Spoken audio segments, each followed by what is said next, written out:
السميع العليم من الشيطان الرجيم. بسم الله الرحمن الرحيم. نحمدك اللهم يا من نور قلوبنا بأنوار المحبة العلوية وأكمل لنا ديننا بالهداية المرتضوية وأتم نعمته علينا بالهداية الحيدرية، ونصلي ونسلم على الخاتم لما سبق والفاتح لمن غلق والمعلن الحق بالحق، حبيبك وحبيبنا بالقاسم محمد صلى الله عليه وعلى أولاده الطاهرين، لا سيما صاحب العصر والأمر والزمان، عجل الله تعالى فرجه الشريف. اللهم صل على محمد وآل محمد وعجل اللهم في فرج مولانا صاحب الزمان. البحث الذي كنت قد هيأته للأحبة، le sujet que je voulais partager avec vous, ou la question que je voulais partager avec vous, c'est la question de l'existence de 12e imam, Al-Mahdi salawatullah wa salamu alayhi. Est-ce qu'on a des arguments de Coran al-Karim et de Sunnah, des hadiths qui prouvent l'existence de Imam al-Mahdi salamullah alayhi et l'occultation de Imam al-Mahdi salamullah alayhi et tout ce qui concerne notre dogme ou notre croyance sur Imam al-Mahdi salamullah alayhi. Ici, avant de commencer et développer ces questions et des réponses, il faut savoir que l'idée de sauveur, fikratul munqidh lil bashariya, l'idée de sauveur pour l'humanité, est une idée qui existe dans d'autres religions. Et peut-être, quelqu'un va dire, oui, l'islam il a répété la même chose que les autres. Mais justement, l'islam a répété ce qu'ils ont dit les chrétiens, quand c'était authentique ce qu'ils ont dit. Et il a répété ce qu'ils ont dit les autres prophètes de Bani Israël. Naam, l'islam yu'ayyidu al-masihiyya bima'na al-masihiyya as-safiyya wa yu'ayyidu al-yahudiyya bima'na al-yahudiyya as-safiyya. L'islam n'a pas dit que tout ce qu'il a ramené à Moussa alayhi salam, ce n'est pas vrai. Jamais. Au contraire. Autant de hadiths d'Ahl al-Bayt alayhi salam, ils disent قال عيسى ابن مريم قال داود عليه السلام قال موسى عليه السلام يوسف قال كذا عليه السلام. Autant de hadiths de prophète Mohammed sallallahu alayhi wa sallam, il dit mon frère Youssouf a dit ça, mon frère Moussa a dit ça, etc. Donc ce n'est pas un problème si ليس هنالك أي مشكلة في أن يقال فينا في الإسلام. Il n'y a aucun problème, en fait c'est pas des reproches négatifs si quelqu'un nous dit mais vous, les musulmans, vous avez ramené plein de choses de ce qui existait déjà chez les juifs et les chrétiens. Aucun problème sur ce que vous dites, bien sûr, parce que de toute façon, nous on considère l'école de l'islam. L'islam est une continuation. طيب. L'idée de sauveur, fikratul munqidh, exactement de la même façon. Le sauveur existe dans les plupart de religions. En tout cas, je ne peux pas dire toutes les religions parce que je n'ai pas fait de recherche. Et pour respecter un peu sérieusement la question d'être authentique dans ce qu'on propose ou ce qu'on développe, on ne peut pas dire dans toutes les religions, mais d'après nos recherches, que ce soit les religions الأديان الإبراهيمية ou abrahamique ou autres religions, nous avons vu des traces ou des points qui confirment l'existence d'un sauveur finalement. طيب. إذا نبحث أصل الفكرة المنقذ للبشرية، فكرة واردة وثابتة عند كل الأديان تقريبا لا أقول كل الأديان بالاستقصاء. Deuxième point. Quand on pose la question en tant que musulman, non pas chiite, en tant que musulman en général, sunnite ou chiite, l'idée de l'Mahdawiya, c'est absolument quelque chose d'authentique et on ne peut pas rejeter. Si Ibn Khaldoun ou autres personnes, ils ont commencé à mettre en doute, ou dans notre actualité, il y a un auteur ou un orateur en Europe, je peux mentionner son nom, mais je préfère ne pas mentionner, qui est de l'école sunnite, que je le respecte sur certains points, mais il met en cause l'existence de Mahdi. Ça, c'est en dehors de Ijma'. Les consensus islamiques, ils sont tous d'accord qu'il y a une personne qui s'appelle Al-Mahdi al-Muntadhar. إذن قضية المهدوية قضية مثبتة. Ça, on ne discute même pas.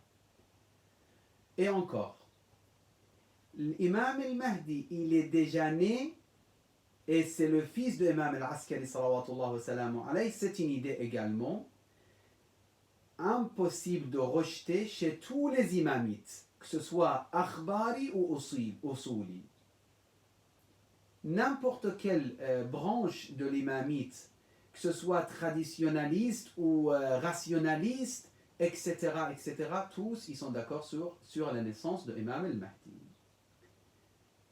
Maintenant, c'est quoi les sources qui peuvent prouver ça, ou l'existence de l'imam al-Mahdi?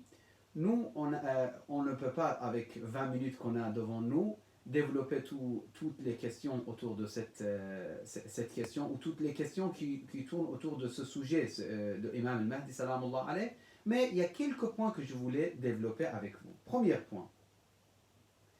Imam al-Sadiq, qui précède Imam al-Mahdi, bien sûr, et qui est notre sixième imam, salawatullah wa salamu alayh, il dit dans un hadith qui est assez long, وَلَمْ تَخْلُ الْأَرْضُ مُنْذُ خَلَقَ اللَّهُ آدَمَ مِنْ حُجَّةٍ لِلَّهِ فِيهَا. Il se base sur le fait que cette terre ne sera jamais vide d'un hujja, épreuve, ou preuve plutôt, excusez-moi, d'un preuve de Dieu. Il dit Zahir mashhour. Attention, l'imam Sadiq alayhi salam, il mentionne ce point. Ou bien il est Zahir, il est apparu, il est présent, connu. Deuxième, التفتوا الإمام الصادق ماذا يقول؟ أو غائب مستور, ou occultation, ou bien il est en occultation. ولا تخلو إلى أن تقوم الساعة من حجة الله فيها. Et cette terre ne sera jamais vide d'une preuve de Dieu jusqu'au jour du jugement. قال سليمان, un des compagnons, فقلت للصادق فكيف ينتفع الناس بالحجة? À quoi ça sert s'il est en occultation? Aujourd'hui, l'imam, il est là, mais il n'est pas là. À quoi ça sert finalement? L'imam, alayhi salam, il répond, قال كما ينتفعون بالشمس إذا سترها السحاب. Exactement de la même façon que les gens, ils profitent de soleil, même s'il est caché par, le soleil est caché par les nuages. L'imam alayhi salam, à cette époque, on a bien sûr d'autres hadiths qui développent un peu cette idée, mais pourquoi je me suis permis de vous réciter ou vous raconter ce hadith? Sur ce point, j'insiste et je m'arrête. وَلَا تَخْلُو, cette terre ne sera jamais vide d'un hujja. C'est ce point qui m'intéresse ici. Et là, juste entre parenthèses, c'est à vous de rechercher hadith sunnite et chiite. إني تارك فيكم الثقلين لن يفترقا حتى يرد علي الحوض. On revient sur le point essentiel. Je vous ai laissé deux poids ou deux choses précieuses ou deux choses importantes. Kitab Allah wa itrati ahl bayti. Le livre d'Allah subhanahu wa ta'ala, le Coran wa l'itra. Donc, après qu'est-ce qu'il dit Rasulullah nos chers frères sunnites, ils doivent faire attention au reste de hadith. Qu'Allah subhanahu wa ta'ala nous donne la spiritualité et nous donne la vision du cœur, incha'Allah ta'ala, tous. Il dit, لَن يَفْتَرِقَا, ils ne seront jamais séparés, kitab Allah et l'itra. Attention, c'est l'itra. Sunnati, c'est beaucoup plus tardif, le hadith, et il n'est pas assez authentique. Le hadith authentique chez les chiites et les sunnites, c'est l'itra, Ahl al-Bayt. Donc, ils ne seront jamais séparés jusqu'au jour du jugement. Hatta yarida alayya al-hawd. Chez le prophète, le jour du jugement, au paradis. Donc, aujourd'hui, le Coran existe. Où sont-ils al-Itra? Où sont-ils? Ils sont où Ahl al-Bayt? La seule vision qui peut confirmer ce hadith, c'est la vision de chiite imamite. La seule vision. La yaftariqa hatta yarida alayya al-hawd. Il y avait d'autres hadiths aussi qui argumentent ça, mais j'avance si vous me permettez. Quelqu'un pose la question, est-ce que vous avez un verset coranique qui prouve justement l'existence de l'imam al-Mahdi? Et là, je vous donne un hadith, vous pouvez le voir, Inch'Allah, tranquillement, pour avoir une réflexion. عن ابن عباس. ابن عباس il dit لما نزلت الآية قال رسول الله صلى الله عليه وآله وسلم أنا المنذر وعلي الهادي من بعدي. Je suis le munzir, avertisseur peut-être, ça se traduit en français. Wa Ali, et Ali est le guide après moi. Wa aliyun al-hadi min ba'di. Faqal ya Ali, bika yahtadi al-muhtadun. Et attention, innama anta munzir, Allah il dit certes, tu es l'avertisseur. Wa li kulli qawmin had, pour chaque qawm, ça veut dire pour chaque peuple, il y a un guide. Qui est notre guide aujourd'hui? Encore un autre hadith authentique chez les sunnites, chers frères sunnites, et chez les chiites. Man mata wa lam ya'rif imam zamanihi mata mitata al-jahiliya. Celui qui meurt sans savoir son imam du temps, de son époque, il est mort en état de l'ignorance. En tout cas, sur le terme jahiliya, il y a plusieurs significations, plusieurs traductions. Je ne veux pas insister sur cette partie. Mais qui est l'imam de notre temps? C'est qui l'imam de notre temps? Tous ces hadiths et les versets coraniques et les hadiths de prophètes qui parlaient de Mahdi al-Muntadhar, c'est des arguments assez forts pour prouver qu'il y a une personne qui s'appelle Al-Mahdi. Maintenant, une autre question se pose. Comment on peut prouver l'existence de l'imam Mahdi alors qu'il est en occultation? L'imam Mahdi غير موجود. أسأل السؤال بالعربي après je traduis. كيف يتم إثباته أي إثبات إمامة الإمام الحجة صلوات الله وسلامه عليه وهو غائب عنا ولم نره في هذا العصر. On l'a pas vu, il n'est pas présent, et quand même on doit croire en lui. Pourquoi? Pour quelle raison? Déjà, avant de répondre, Rasulullah, encore dans un hadith très connu chez nos chers frères sunnites, il dit Ikhwani, Ikhwani, mes frères. Les compagnons, ils disent, mais nous sommes tes frères, ya Rasulullah. Il dit, non, vous êtes mes compagnons. Antum ashabi, vous êtes mes compagnons. Mais mes frères, c'est les gens à la fin du temps qui vont être présents et qui vont croire en moi alors qu'ils ne m'ont pas vu. Amanu bi wa lam yarawni. C'est ça, la personne qui est considérée Al-akh li Rasulillah huwa alladhi yu'minu bi habibillah Muhammad min duni an yarah. Il croit en prophète sallallahu wa sallam aujourd'hui avec toutes ces questions d'ambiguïté, avec toutes ces caricatures, toutes ces paroles qui veulent détruire l'image du prophète sallallahu wa sallam. Récemment, j'étais en train de regarder deux chercheurs qui ont fait des échanges scientifiques en Amérique. J'étais en train de regarder un petit peu comment ils ont parlé de Coran et de Rasulullah. Oui, on vit dans une époque assez sensible. Il y a beaucoup de savants qui essayent de détruire l'image de Rasulullah totalement, mais on croit exactement de la même façon. Nous, on croit à l'existence de Imam al-Mahdi, salawatullah wa salamu alayhi, mais on a beaucoup d'arguments sur ce point. أولا, première chose, al-riwayat al-mutawatira. Moi, je pense, ça fait à peu près 15 minutes que je commençais. Je vais essayer de ne pas prendre beaucoup de temps.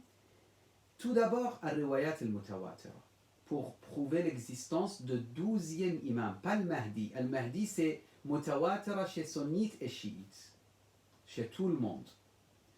Si vous me permettez, je vous donne quelques noms des savants sunnites qui ont dit que absolument Al-Mahdi al-Muntadhar existe. Mais qu'il soit né ou pas, ils n'ont pas déclaré. Mais cette idée existe et il viendra un jour et il est parmi les descendants de Fatima alayhi salam. Tout cela est confirmé pour eux. Je vous donne quelques noms. شيخ الحنابلة وكبيرهم في عصره البربهاري المتوفي 329. محمد بن الحسين الشافعي 363 Hégire. Al-Qurtubi al-Maliki 671 Hégire. Ibn al-Qayyim 751 Hégire. Ibn Hajar al-Asqalani 852 Hégire. Ibn Hajar al-Haytami 974 Hégire. Et d'autres. Ça, je vous donnais quelques noms. Maintenant, des savants sunnites qui confirment que l'imam al-Mahdi est le 12e imam. Vous allez me dire, mais c'est plus un sunnite, cette personne. On n'a pas le temps de développer cette question, mais de toute façon, les savants qui disent Al-Mahdi, le fils de l'Askari, et il viendra un jour pour remplir ce bas monde de la justice. Qui sont les savants qui pensent à ça? Al-Sheikh Abdul Wahhab al-Sha'rani, dans son livre Al-Yawaqit wal-Jawahir. ومولده ليلة النصف من شعبان سنة 255. Carrément, il dit il est né le 15 Sha'ban, Imam al-Mahdi est né le 15 Sha'ban 255 Hégire, et il est le fils وهو باق إلى أن يجتمع بعيسى بن مريم, il est le fils de l'imam al-Askari et il restera jusqu'au jour de réapparition de ce dernier avec la présence de Isa ibn Maryam. Tout ça c'est mentionné par Abdul Wahhab al-Sha'rani dans son livre Al-Yawaqit wal-Jawahir. طيب, le verset que je viens de vous réciter tout à l'heure, ça mérite d'être ça mérite d'être encore plus développé, mais c'est à vous de partir voir un peu au niveau de exégèse coranique qu'est-ce qu'ils ont expliqué sur ce verset. Il y a un autre verset, ou sourate plutôt, qui nous intéresse énormément, et nous sommes proches de Laylat al-Qadr, les nuits de destin, donc ça nous concerne directement, c'est Surat al-Qadr. Inna anzalnahu fi Laylat al-Qadr.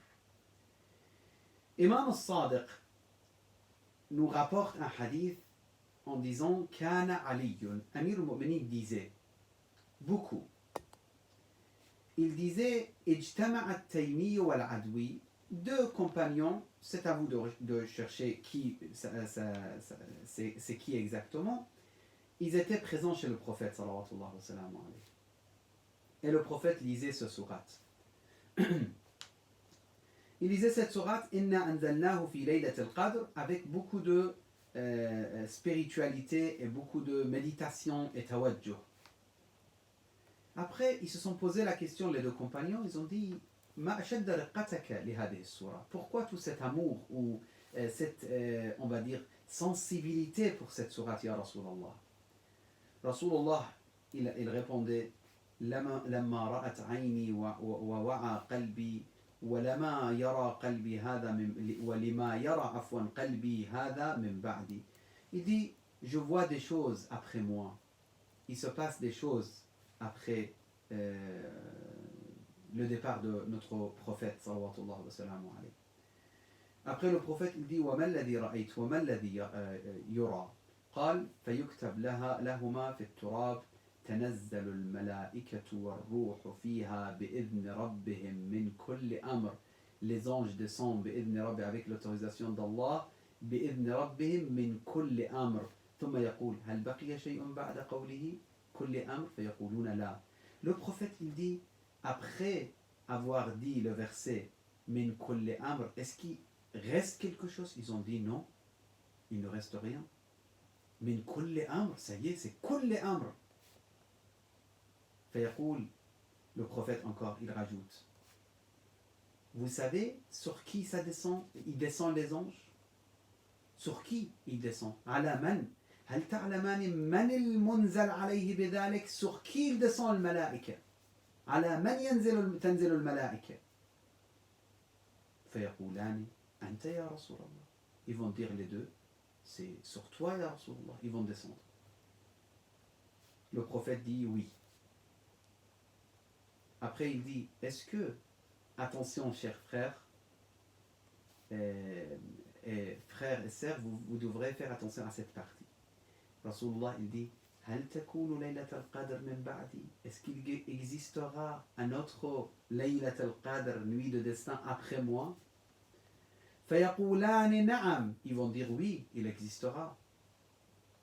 فيقول فهل ينزل ذلك الأمر فيها? Est-ce qu'il va descendre ce amr, l'affaire, il va descendre quand même, comme chaque nuit de destin, ou il ne va pas descendre? Ils vont dire oui. Et le prophète dit, donc, sur qui vont descendre? Et là, ils vont dire, on ne sait pas. Et là, Rasulullah, il tient Amir al-Mu'minin, salamullah alayhi, et il dit, si vous ne savez pas sur qui vont descendre, où l'affaire va descendre, al-amr, c'est terme très général, ça contient beaucoup de choses. Huwa hada min ba'di. Sur Amir al-Mu'minin, après, le prophète, Al-Amr descendra. Et quand on dit Amir al-Mu'minin, après Amir al-Mu'minin, c'est qui? Ahlul Bayt alayhi salam. Et à notre époque, qui est concerné par Laylat al-Qadr? Nous tous. Mais l'Amr, il descend sur qui? تنزل الملائكة والروح فيها بإذن ربهم من كل أمر سلام هي حتى مطلع الفجر. اللهم عجل لوليك الفرج واجعلنا من خير أنصاره وأعوانه. Je termine, si vous me permettez, avant de terminer avec dua, avec juste quelques points rapidement, ou un point ou une réponse essentielle. Quand quelqu'un vous pose la question, finalement, d'accord, on croit à l'imam al-Mahdi, la venue de l'imam al-Mahdi. Mais qui a dit il est déjà né? Qui a dit il a été né à Samarra? J'ai trouvé une phrase qui m'a intéressé, je vais juste vous lire la phrase. Ça contient des arguments et des arguments, des centaines d'arguments, que celui qui s'intéresse, il peut compiler tout un livre pour répondre à cette question. Donc, c'est quoi la réponse? Tout d'abord, pour confirmer la naissance de quelqu'un, on va vers les parents. Imam al-Askari, il a dit, j'ai eu un enfant. Nous, on dit, non, non, tu ne l'as pas eu. Ça, c'est le premier point. Alors qu'il y a des centaines qui l'ont vu. C'est pas vrai, ceux qui disent qu'il y a quelques-uns qui l'ont vu, non, c'est pas vrai. En plus, les historiens, là je suis en train de juste traduire cette phrase, les historiens, allez-y regarder, que ce soit sunnite ou chiite. Mon professeur Aqom, une fois, il a développé cette idée en disant que même Al-Dhahabi, qu'il ne voulait même pas accepter l'existence de Imam al-Mahdi, pas l'idée de Imam al-Mahdi, l'existence de fils de Imam al-Askari. Mais quand même, dans son livre, il commence à parler de Imam al-Mahdi. Il dit Muhammad bin al-Hassan. Et il donne les noms de tous les 12 imams, sallallahu wa sallam alayhi. Et après, il rajoute jusqu'à Amir al-Mu'minin. Après, quand il termine, il dit, et son grand-père, c'est un des Khulafa al-Rashidin. Et un de ses grands-pères, Hussein, est meilleur que Yazid, et Ali ibn al-Hussein meilleur que Marwan.